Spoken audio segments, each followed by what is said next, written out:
Tu veux progresser rapidement en triathlon et réussir ton Ironman 70.3 ? Je vais te donner 3 séances clés qui vont transformer ta préparation et t'aider à franchir cette ligne d'arrivée en pleine confiance. À la fin de cette vidéo, tu auras une structure claire et des entraînements concrets à intégrer dès cette semaine pour progresser plus efficacement. Accroche-toi bien, on commence tout de suite.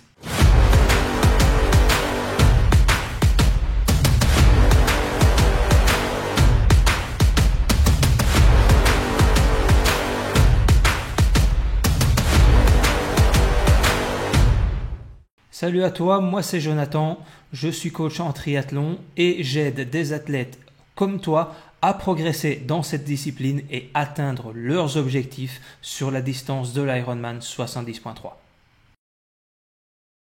La natation, c'est souvent le plus gros défi des triathlètes. Si tu n'es pas à l'aise dans l'eau, tu risques de commencer ta course avec un gros déficit d'énergie. La clé, c'est de construire une base solide et optimiser ta technique. La première séance clé sera celle-ci. Évidemment, il faudra que tu l'adaptes en fonction de ton niveau. Commence par 400 mètres d'échauffement en variant les nages.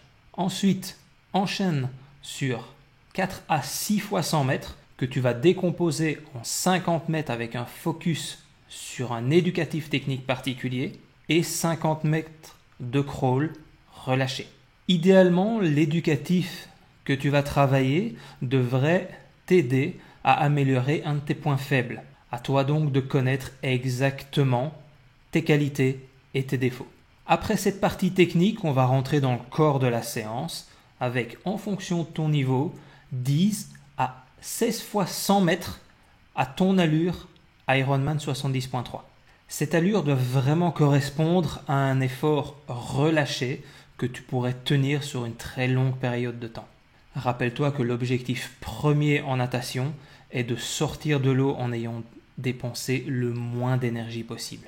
Après cette série, clôture ton entraînement avec 200 mètres de retour au calme. Les points clés de cette séance, c'est vraiment de travailler ta glisse et ton économie d'énergie pour éviter de trop t'épuiser. Focalise-toi sur ton relâchement.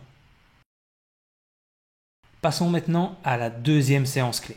Et ce sera une séance de vélo. La partie vélo est la portion la plus longue de ta course. Il est donc crucial d'être bien préparé pour être efficace sans exploser avant la course à pied.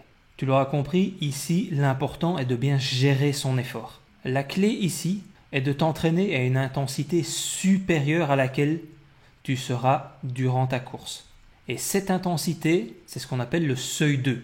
Elle va te permettre d'optimiser ton endurance musculaire et ta résistance à l'effort. Commence avec une vingtaine de minutes d'échauffement progressif.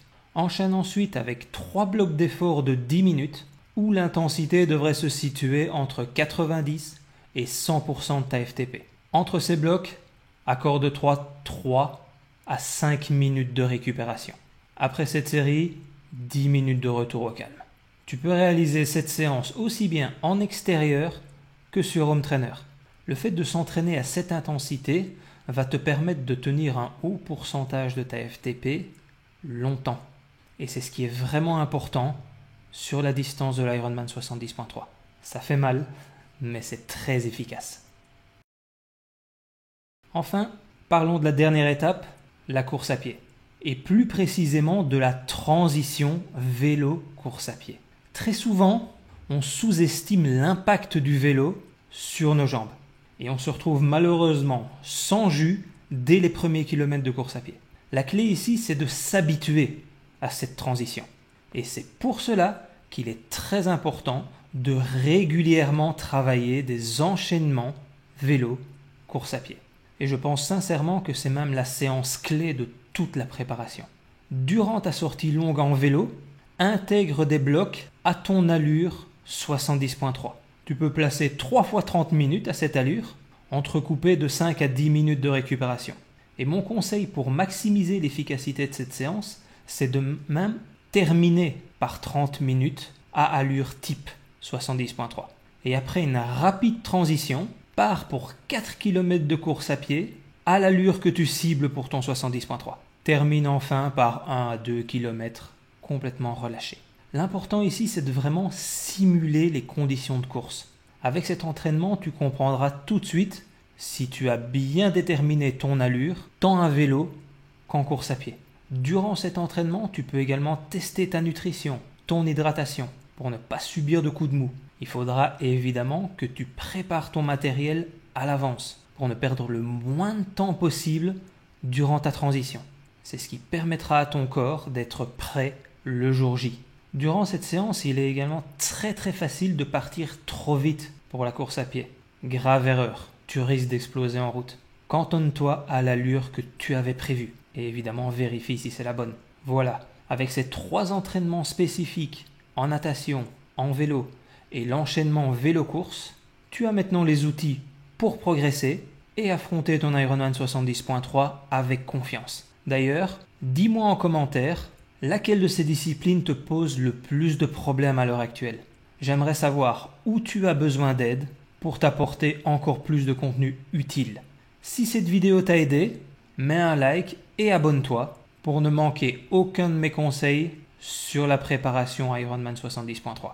Et d'ici à la prochaine vidéo, prends du plaisir à l'entraînement. Ciao!